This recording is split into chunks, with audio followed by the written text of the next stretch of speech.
And great to have you back with us here on this Wednesday evening for Ohio Football Weekly. A reminder, the Ohio Sickle Cell and Health Association, proud to be the presenting sponsor of Ohio Football Weekly.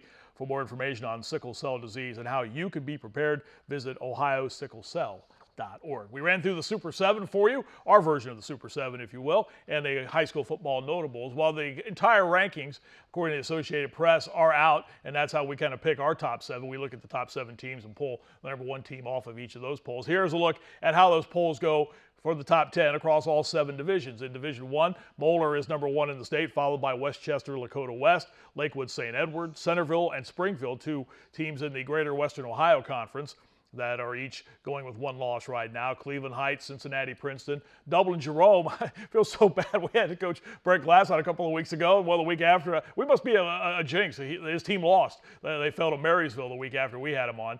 They picked up a big win over Thomas Worthington.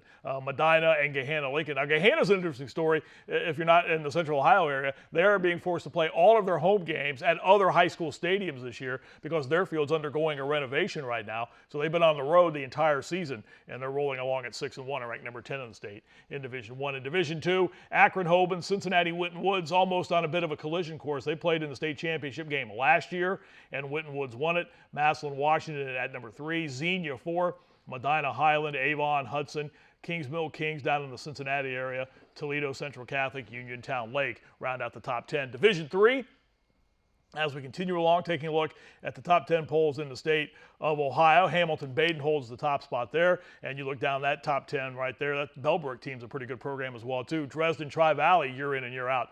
Their force played for the state championship a couple of years back up in Canton. They are number 8 in the state. That's Division 3 with Hamilton-Baden, number 1. Division 4, the Tarblooders of Cleveland-Glenville, as we mentioned, it's 7-0. Steubenville, again, year in and year out, the Big Red of head coach Reno Sokosh right there battling for the state championship, and they are at 7-0. Sandusky Perkins is 6-1, and a good Chillicothe Unioto team at 6-1, rounding out the top 10. We had Matt Hoops on with us a couple of weeks ago, their head coach. Division 5, Coldwater and Ironton have kind of been tag team in that number 1 spot throughout the season in the AP poll. Coldwater right now holding down number 1 with Ironton number 2. Chillicothe Zane Trace, another pretty good team at 7-0. They beat Unioto last week in a key game in that part of the state. Springfield Northeastern, the Jets out of the Ohio Heritage Conference at 7-0.